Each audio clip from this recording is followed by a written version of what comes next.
듣기 이 부분은 인터뷰 내용, 자이팡이라고 하죠. 예, 인터뷰 내용을 듣고 그리고 질문에 답하는 문제 유형이 되겠는데요. 보통 이제 질문은 5개. 5개가 나오게 되겠고요. 지문이 좀 길어요. 그쵸? 그래서 여러분들이 보통 이 부분을 제일 어려워한다는 말들을 많이 하시는데 아니에요. 생각보다 여러분들 실제 시험을 치게 되면 이 부분은 좀 여유가 있어요. 왜냐하면 이 진행자 질문도 이 4개에서 6개 정도가 나오는데 질문이 바뀔 때마다 좀 텀이 생기기 때문에 훨씬 여유가 있어요. 근데 이 여유를 갖기 위해서 여러분들이 반드시 주의해야 될 사항이 있는데 이 주의해야 될 사항은 이 주의한다기보다 집중해서 들어야 할 부분이 되겠습니다. 자, 첫 번째부터 좀 정리를 해드릴게요. 오늘 첫날이니까 요거부터 정리를 좀 하고 보기를 보도록 하겠습니다. 1번은 반드시 여러분들이 들어야 되는 게 진행자가 아니라 진행자 질문은 반드시 들으셔야 돼요. 진행자 질문은 반드시 들어야 돼요. 왜 들어야 되느냐면 우리가 이제 인터뷰가 끝나야지 뒤에 마지막에 질문 5개가 나오는데 그때까지 그럼 여러분들이 내용을 다 기억했다가 질문 두고 답하는 문제 유형이 아닙니다.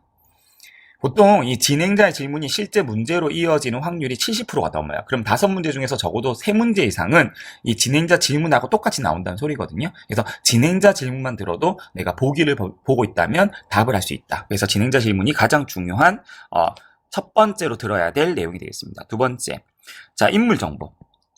자, 인물 정보라는 것은 여기 나오는 게스트일 수도 있고 게스트가 중요하게 생각하는 또 다른 인물일 수도 있어요. 어쨌든 이 인물들의 정보는 반드시 기억을 하셔야 돼요. 왜냐하면 얘는 순서랑 상관이 없어요. 인물이 뭔가를 좋아했다, 좋아하고 있다, 바라고 있다, 희망하고 있다, 이런 직업이었다. 그러니까 좀 보기가 일단 다양해요. 이런 사람이었다, 저런 걸 바라고 있다, 저런 걸 좋아한다. 이런 것들이 나오면 보통 인물 정보 문제인데, 그래서 인물 정보는 진행자가 힌트를 주기도 하고 게스트가 스스로 말하기도 해요. 그래서 이런 정보는 순서에 상관없이 좀 기억을 해달라, 주의 깊게 들어보자 라는 뜻이 되고요. 세 번째는 호칭입니다. 호칭이란 건 별명이죠. 별명. 보통 이 사람을 우리가 보통 대중들은 뭐뭐라 부른다, 일반 사람들은 뭐뭐라 부른다, 친구들은 뭐뭐라 부른다, 매체들은 뭐라 부른다. 보통 이런 문제들은 거의 나온다고 할 정도로 100% 나온다고 할 정도로 호칭이 나오면 보통 문제로 연결되는 경우가 많기 때문에 좀 기억을 해주셨으면 좋겠고, 특히 우리가 곤충이나 이 동물의 이름을 쓰는 경우가 꽤 많아요. 곤충이나 동물의 이름을 쓰는 경우가 많으니까 여러분들 그것도 참고를 하시면 좋겠습니다. 자, 네 번째는 했던 말이라고 할게요. 했던 말이 도대체 뭐냐? 예, 게스트가 옛날에 뭔가를 말했었어. 이런 말을 했었는데 그 말 뜻은 뭐냐라고 질문이 나올 수도 있고, 아니면 진행자가 그 말을 하면서 당신이 이럴 때 이렇다라고 했잖아 라고 하면서 이미 문제 답을 알려주는 경우가 있어요. 아니면 이제 인용글이죠.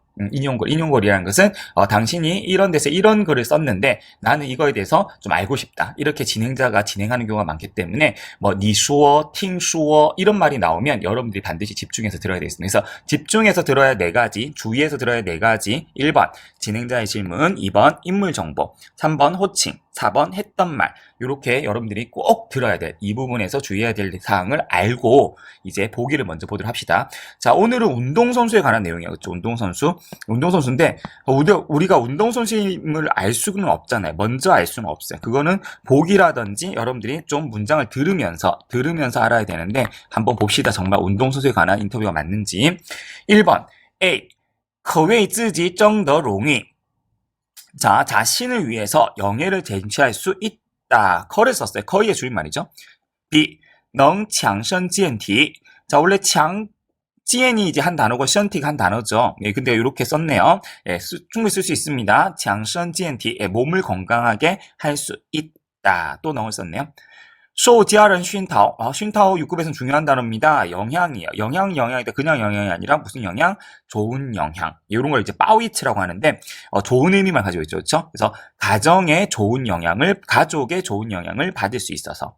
여기는 이제 뭐 할 수 있다는 내용은 안 나왔지만 같은 맥락으로 보시면 되겠죠. 나머지 보기가 다 할 수 있다가 있으니까. D는 아니라 살까 또 넣을 썼어요. 使人不断挑战自我. 사람 뭐하게 만든다? 끊임없이 자신에게 도전하게 만들 수 있다. 이렇게 됐어요. 그럼 일단은 다 할 수 있다 뒤에 내용은 좋은 내용이에요. 그렇죠? 그리고 할 수 있어서. 이런 뜻이 되거든요. 답은 뭐뭐를 할 수 있어서. 그러면 질문이 뭐? 왜 이거를 하느냐? 이렇게 되겠죠. 그렇죠? 그럼 지금 몸을 건강하게 한다든지 영예를 가진다든지 끊임없이 도전한다고 했으니까 뭔가 스포츠가 맞는 것 같긴 해요. 그렇죠? 그러면 당신은 이 스포츠를 왜 하는가? 이럴 수 있어서. 근데 이제 조금 걸리는 게 뭐냐면 C에는 가족의 좋은 영향을 받다거든요. 그러면 이거는 조금 가족이 스포츠인이 아니고서는 좀 그쵸? 연결 안 된단 말이에요. 그러면 일단 좀 줄입시다. 꼭 운동이라고 하지 말고 왜 이런 행위를 하느냐 아니면 왜 이런 것을 하느냐라는 질문으로 추측을 하시면 될 것 같아요. 자, 이번에 볼게요. A. 训练很艰苦. 훈련이 아주 고생스럽다. 艰苦는 어려운 단어가 아니죠. 고생스럽다. 그 다음에 B. 规则太复杂. 규칙이 복잡하다. C. 需忍受孤独. 쉬는 쉬야의 줄임말이겠네요. 忍受 참아내다, 孤独 고독을 참아낼 수 있어야 한다. D. 体力消耗大. 자, 消耗하면은 우리 보통 소모죠, 소모. 체력 소모가 크다. 이건 100% 운동 종목에 관한 내용인 것 같아요. 그렇죠? 왜냐하면 훈련이나 규칙이란 말을 썼고요. 체력 소모가 크다라는 데 보면 어떤 운동 종목, 이 운동 종목에서 알 수 있는 거, 뭐 고독함을 좀 참아내야 된다. 이런 내용이 될 수 있을 것 같아요. 그렇죠? 추측되시죠? 다음 보기 보실게요. 자, 3번을 보시면요. 父母要求타 투이. 자, 여러분들 투이란 단어 좀 알고 있었으면 좋겠어요. 아무래도 인터뷰 내용에서 운동선수가 많이 나오다 보니까 이 은퇴란 단어는 빠지지 않고 나와요. 그래서 부모님은 요구를 했어요. 그녀가 은퇴하기를. B는 找不到教练.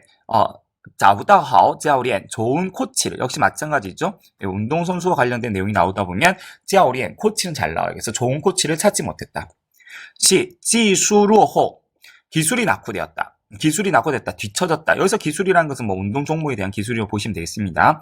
D는 自身状态下降.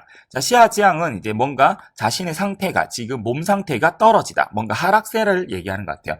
그럼 제가 봤을 때 지금 요거는 인물에 관한 현 상태? 현 상태 정도로 여러분들이 추측하시면 될 것 같아요. 왜냐하면 현 상태를 지금 요즘은 어떤 뭐 문제를 가지고 있습니까? 아니면 요즘 상태가 어때요? 이렇게 했을 때 부모님이 자꾸 은퇴를 하라고 해요. 아니면 요즘 좋은 코치를 못 찾고 있어요. 요즘 기술이 자꾸 뒤처지고 있어요. 몸 상태가 안 좋아지고 있어요. 이렇게 얘기를 할 수 있겠죠. 그래서 현 상태 정도로 여러분들이 추측을 하시면 될 것 같아요. 4번을 보겠습니다. A. 富有智慧. 자, 富有 하면은 부유하다가 아니라 많이 가지고 있다는 뜻이에요. 그래서 지혜를 많이 가지고 있다. 여기까지만 봤을 때는 무슨 내용인지 모르겠어요. 그렇죠? 칭제生动. 자, 칭제가 뭐냐면 줄거리예요. 네, 생동합니다. 줄거리가 나왔단 말. 줄거리란 말을 우리가 어디에 쓰냐면 소설 내용이나 영화 내용, 드라마 내용 이런 내용에 쓰는 거잖아요. 그럼 요거 가지고 이제 혹시 지금 소설에 관한 내용인가? 소설의 지혜가 충만하다? 줄거리가 생동감답니다. 아니면 드라마에 관한 내용인가? 아직은 잘 모르겠어요. 근데 C를 봤더니 辞藻华丽. 辞藻 단어 어려운 좀 단어처럼 보이는데 단어는 그냥 문체예요. 문체. 우리가 문체라고 하면 글을 얘기하는 거죠. 글이 화려하다는 뜻이거든요. 100% 이것은 책에 대한 내용인 것 같아요. 소설 같은 책에 대한 내용. 그리고 趣味十足. 아주 재밌다. 재미가 충만하다. 넘친다는 뜻이니까 제가 추측한 게 맞는 것 같아요. 여러분들도 아마 추측이 되실 겁니다. 네, 마지막 보기 볼게요. 자, 마지막 보기 보시면 是出于对胜利的渴望. 자, 추위란 단어 우리 처음 보는 거 아니에요? 그쵸? 독해 일부분에서 본 적이 있는 것 같아요. 뒤에는 이제 보통 심정이 나와서 어떤 심정에서 나왔다. 앞에 있는 뭐가? 행위가. 그럼 벌써 행위가 추측이 되죠. 그쵸? 이건 행위에 관한 문제구나. 이런 행위 왜 하세요? 하면 추위 뚜이胜利的渴望. 승리에 대한 갈망에서 나온 거예요. 라고 할 수 있겠죠. B. 想迷惑对手. 미호하면 원래 미혹하다, 매료시키다는 뜻인데요. 상대방을 매료시키고 싶다란 말은 무슨 말이냐면 운동선수라면 아마도 정신 못 차리게. 그렇죠? 나에게 빠져들게, 못 차리게 하고 싶다. 이런 뜻으로 해석을 하시면 되겠습니다. C는 是为了发泄不满. 자, 发泄 배출하다, 不满 불만. 불만을 배출하기 위해서 是为了하면 목적을 나타내죠. 뒤에는 对比赛不利. 시합에 불리하다. 시합에 불리하다. 이렇게 하는 것은 시합이 안 좋다. 역시 행위라고 볼 수 있는데요. A와 B, D 다 이제 행위가 나왔을 때 이런 행위를 왜 하십니까? 했을 적에 왜 하십니까는 아닌 것 같아요. 이런 행위는 어떻다고 생각합니까? 라고 했을 적에 승리에 대한 갈망인 겁니다. 상대방 정신 못 차리게 하고 싶어서 하는 겁니다. 아니면 불만을 해소하기 위해서입니다. 그리고 마지막은 시합에는 이롭진 않습니다. 이렇게 정의할 수 있겠네요. 자, 그러면 실제 지문을 좀 보면서 이것들 보기 본 것들이 어떻게 활용이 되는지 보도록 하겠습니다. 자, 아까 네 가지 중에서 가장 중요한 게 있었죠. 가장 중요한 게 진행자 질문이었는데요. 우리가 집중해서 들어야 될 부분, 질문을 좀 확인하도록 하겠습니다. 1번.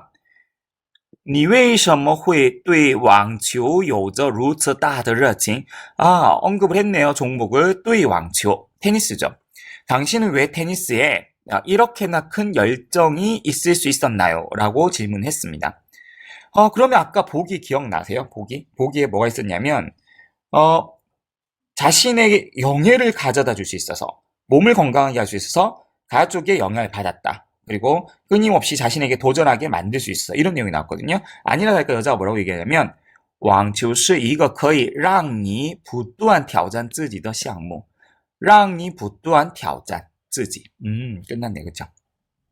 당신이 끊임없이 자신에게 도전할 수 있게 하는 종목이기 때문입니다. 그래서 벌써 실제 질문을 모르지만 진행자의 질문에만 맞춰도 답을 할 수 있다, 없다? 있다. 그럼 제가 실제 문제를 한번 알려드릴게요. 제가 지금 책을 펼치고 있는데 1번 보시면 你的为什么会对网球充满热情? 그쵸? 뭐 말만 다르게 했을 뿐이야. 살짝 표현만 다르게 했을 뿐이지 같은 질문. 당신은 왜 이렇게 이 테니스 열정이 큰가? 요걸 질문하는 거예요. 그쵸? 그래서 1번이 해결됐다라는 거 알고 계시면 되겠고요. 자, 2번도 질문을 좀 볼게요. 网球这项运动的艰难之处在哪呢? 艰难之处, 어려운 점이죠. 그래서 이 테니스라는 종목 운동의 이 어려운 점은 어디에 있습니까? 라고 했단 말이에요. 역시 마찬가지. 아까도 우리가 두 번째 문제를 운동에 관한 내용이라고, 운동에 관한 정보가 아닐까라고 생각을 했었는데, 아니라니까 여자도 뭐라고 얘기냐면, 网球是一项非常孤独的运动. 자, 실제 문제는 뭐였냐면 女的觉得网球运动的艰难之处是什么? 艰难之处 그대로 썼죠. 이런 경우에는 너무 쉽게 나온 경우입니다. 그렇죠? 예, 실제 진행자의 질문을 문제로 그대로 쓰고 있습니다. 그리고 정답은 벌써 C였나 봐요. 그래서 C로 정리가 되겠네요. 자, 세 번째 질문도 볼게요.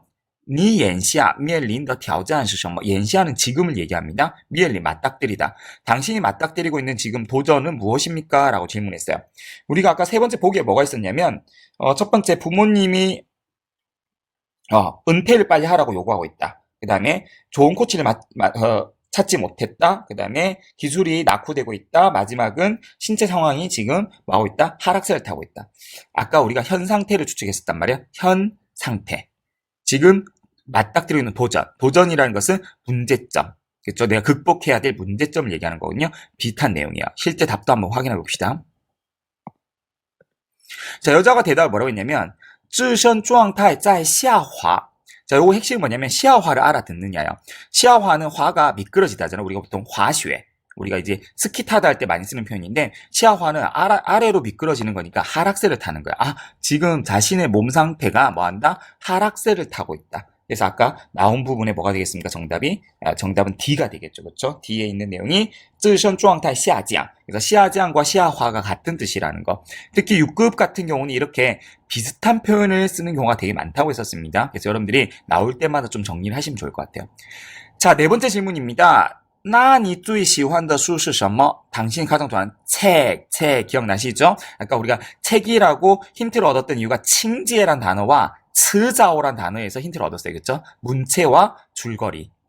여자가 뭔가 좋아하는 책이 있나 봐요. 대답법을 봤더니 有一本书叫遇见未知的自己我特别喜欢这本书虽然没有华丽的文字但是充满智慧没有华丽的文字 文字가 츠자오랑 같은 단어입니다. 그래서 화려한 문자는 없었지만 중요한 거는 뭐였다? 충만智慧 지혜로 가득 차 있다. 그러니까 지혜롭다라는 거죠. 아까는 충만을 안 쓰고 뭐 했었죠? 후요. 그래서 여러분들 여기서 알아야 될 게 역시나 똑같은 단어를 쓰진 않아요. 물론 쯔후이란 단어는 그대로 나왔지만 후요 쯔후이랑 충만 쯔후이가 같은지를 아느냐 이것도 상당히 중요한 내용이 되겠습니다. 어쨌든 진행자 질문과 실제 문제 한번 비교해 볼게요. 실제 문제는 뭐냐면 你的认为遇见未知的自己这本书怎么样? 아예 질문 자체는 좋아하는 책을 아예 대놓고 얘기했어요. 여자가 여기에 이 위지엔未知的自己라는 이 책은 어떻다라고 여깁니까? 라고 했기 때문에 이 부분이 정답이 될 수 있겠네요. 그렇죠? 마지막으로 볼게요. 이 남자 진행자가 어떤 말을 하냐면 你的丈夫江山却说 아까 기억나세요?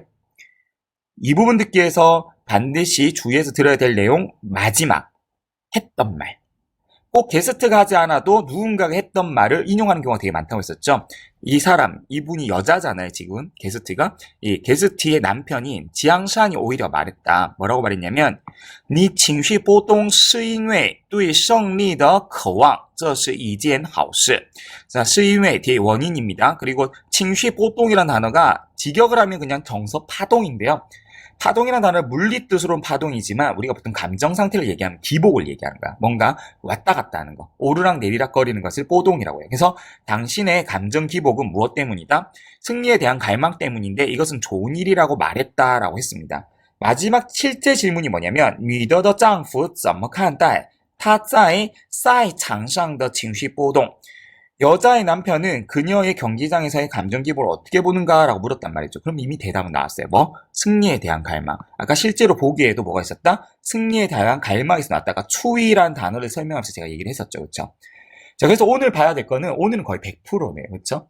진행자의 질문과 실제 질문이 일치한다는 거.